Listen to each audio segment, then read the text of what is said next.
Hey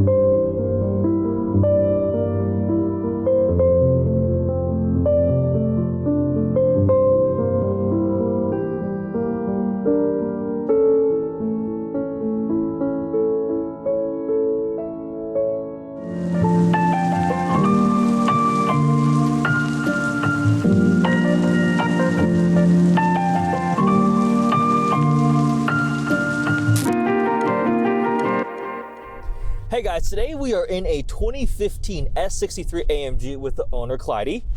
And I mean, this is just an amazing vehicle. Congrats. Absolutely love it. Thank you. I appreciate it. Let's just start off with, I mean, I don't even know where to start. What's your favorite part of it? Can you pick the one favorite part? Favorite part is, I would say, everything about the interior. Okay. Just because that's where you're going to spend most of your time in. Mm-hmm. The layout is perfect. I always think to myself, if I were to ever sell this car, I would have to upgrade to something. Mm-hmm. What could I upgrade to that's not a supercar or whatever that's gonna match this? You know what I mean? You'd really have to downgrade. Rolls Royce Phantom. Phantom. Yeah, but that's like, you want to be driven. Exactly. Yeah. So is there anything you don't like? Anything I don't like?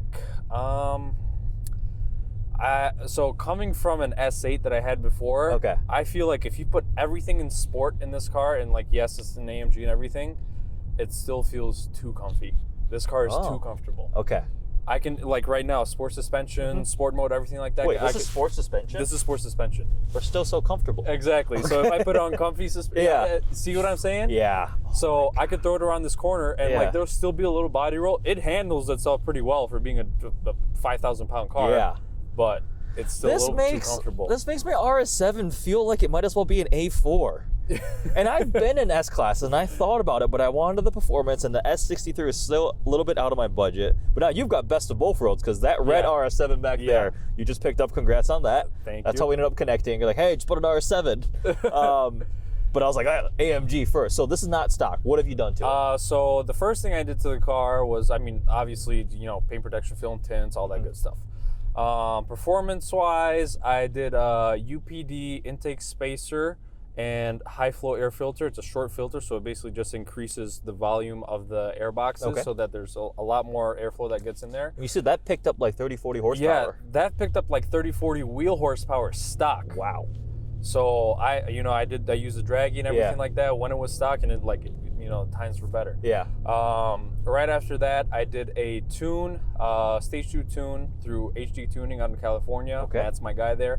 And then after that, I actually did downpipes. Now, I don't know if I wanted to do downpipes because I was like, it's S63. I don't want to make it sound like that. But then, downpipes made it sound sick. And then after the downpipes, I did the resonator delete actually last week, which just completely changed the sound. All you hear is turbo whistle, and it's just like stupid loud. Dude, it sounds so good. And then the last thing, I don't know if you would call this a performance mod, so to speak, but I put aftermarket 2-piece rotors that are about 12 pounds lighter per rotor on each corner. So and cheaper than, what did you say, full rotors and pads at a dealer were? Full rotors and pads, dealer price, steel. $7,000. And these are steel, not carbon ceramics. Steel. $7,000 just parts. And then you got to pay for like installation, labor and everything. If you somehow get a discount, my buddy, could have got like a Suburban discount around employee here, discount type of thing. Yeah. It was still about $4,000. So the running costs, obviously, you said this sticker for $190? This sticker for $193. So a 6-figure car, but obviously you buy it, CPO.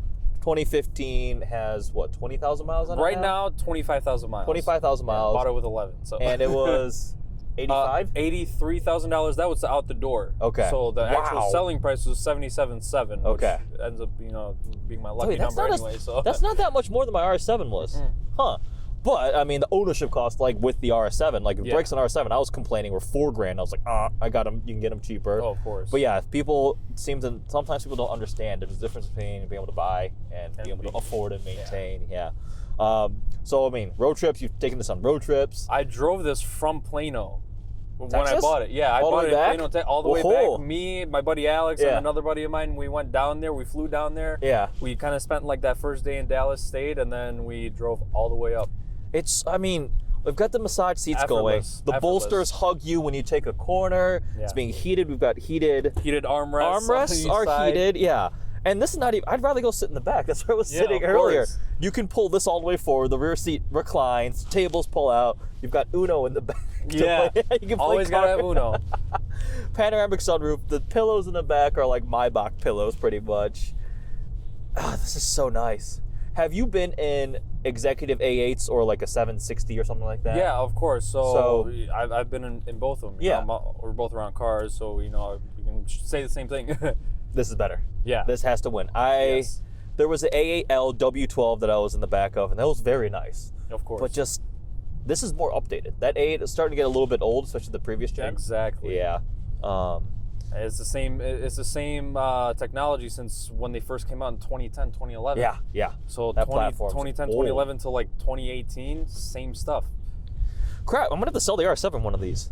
I'm not supposed to do this. What else do you have? Let's talk about some other toys. So I have the 2016 RS7. Red. I've never seen an RS7 in red before. That's why I bought it. It's a rare color. It was an impulse buy. It literally happened within like 4 days. I have a 2005 Volkswagen Phaeton, and I have a 2001 BMW 740 IL M Sport. So we can tell you like the big German luxury sedans. Yeah, love them. Absolutely love them.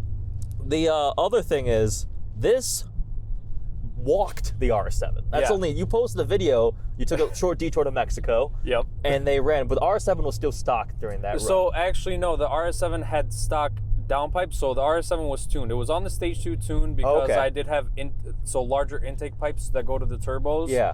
I did have those in there, so it like qualified for a stage 2 tune, but this had the intake, the tune, the downpipes, and all that stuff. Raced both of them together. The S63 was ahead by like half a car, and it just stayed. It looked like it was more. It looked like it started pulling. It started pulling a little bit. It was like half a car to like 3/4 of a car. But by that time we hit very high speed, so you were very quickly approaching 70 miles an hour. Yeah, very quickly. This thing is, you said, around 750 horsepower and 900 pound-feet of torque. Yeah, just under 900 pound-feet of torque. Yes, with all the mods that it has, about 900 pound-feet of torque. That's got to be insane. Amazing, and the noise it makes. Oh, yeah, this could crazy. And it's got winter tires. Yes, winter tires. How's it in the snow? Hilarious. No, in the snow it's like really, really well. Especially considering that it has a 67-33 split. Okay. So obviously it can choose at any time, but it's pretty fun. If you want to get sideways, you can get sideways. But, have you had any issues with never, it? Never. 10,000 miles. Because it's CPO, anything, and water. So I mean, I have had these engines, these 5.5s are notorious for turbo coolant line leaks. So when I actually got the car from Texas, I drove all the way back to Michigan with a coolant leak. So, kind of that's why, how I was telling you I had to go to Novi, the service department, all that stuff. They dealt with it.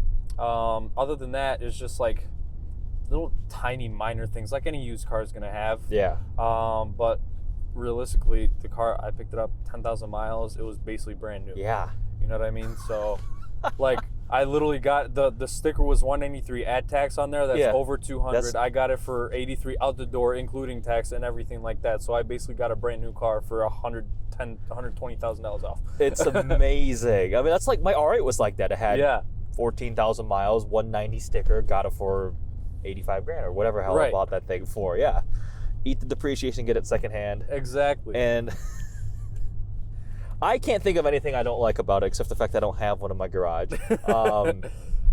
It rides comfortably. So now that you own the RS7, briefly, back to back, how do you feel? What's your verdict between the two of them? You can't compare them. You can't? This is better, you think? You cannot. No, it's not that one is better than the other. It's that you just cannot compare the cars. Completely different. The only thing that you can compare is the power and the speed that they have. But even the power delivery and the speed, it just completely different.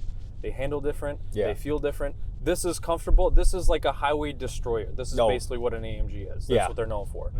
But the RS7 is just it's just an all-around savage car. Launches. You can just anything that it does. Absolutely insane. So now you have both. I have both. I can't quite do both, so you got me beat there. I was telling you earlier, I bought the RS7 thinking that, maybe it's going to be time to sell the S63. Now, I love the S63 way more. And the RS7, I love it. So I don't know what I'm going to do here. Oh, we'll boy. We'll see how it plays More out. garage spaces and lifts or something. Get a warehouse. or something. Yes, yeah. Oh, my God. This is absolutely amazing. So, in short, what it's like to own a tuned S63. Yeah. Amazing. I mean, just amazing. Amazing. You know, if your wallet can stand it, do it. Just, I'm not going to tell anyone otherwise. It looks great. It sounds insane. Yeah. I mean, we could get a little. Let's do a little.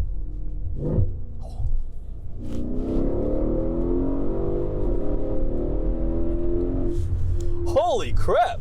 That's very quick to the speed limit. Oh yeah, absolutely. That is swiftly to the speed limit. Oh, dude, that sounds so good. And then if I play with the throttle a little bit, I can get it to pop. Just pop, pop, pop. Yeah, I think the 5.5 compared to the 4.0. The 4.0 objectively is a more efficient engine. It makes more power. The 5.5 just has that charisma, a little more exciting. Exactly. Yeah. Oh my God. This thing is amazing. Looking forward to driving it. Already done some of the stuff with it. We'll do some more B-roll. Do you want to plug anything? Your Instagram? I mean, my Instagram, personal Instagram, Klaidi _G, Klaidi. Link it below. G. I'd like to, you know, kind of give a shout out to my best friend that's with me. Drove the RS7 out here. He owns a transportation company, Fast Lane Transport. Cool. So yeah, you know, need life insurance needs, hit me up. All right, yeah. Playing around with cars. This is an amazing vehicle. Of course. And I'm looking forward to doing a back-to-back with our RS7s. Yeah, because hopefully yours soon. will walk mine. Yeah. All right, hope you guys enjoyed this video. Check out his Instagram. Check out the full review of this vehicle, which I am utterly in love with. Make sure you like, comment, and subscribe. Thanks for watching.